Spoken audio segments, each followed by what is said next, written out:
నా పేరు చిన్నబాబు అండి. ఎలియా జాకబ్ అంటారు. నేను పాస్టర్ గారిని. జగ్గంపేట శ్రీరామ్ నగర్లో మేము నివాసం ఉంటున్నాము.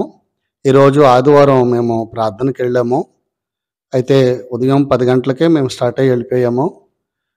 సాయంకాలం మా పాప స్కూల్ నుంచి ఇంటికి వచ్చింది. వచ్చి రాగానే నాకు ఫోన్ చేసింది, డాడీ తాళాలన్నీ తీసేసి ఉన్నాయి, బీరువా అంతా బద్దలు కొట్టేసి ఉంది,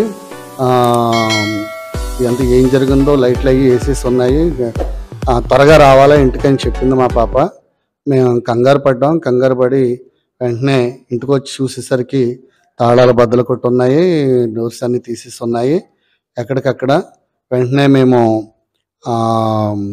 జగ్గంపేట పోలీస్ వారికి తెలియజేస్తే కానిస్టేబుల్ గారు వచ్చారు, ఇవన్నీ చూశారు, చూసి వెళ్ళారండి. మా ఇంట్లో ఈరోజు దొంగతనం జరిగింది. 50,000 రూపాయలు అరకాసు బంగారం పోయింది. దయచేసి ఇది ఎలా జరిగిందో మాకు అర్థం కావడం లేదు. పోలీస్ వారు గమనించి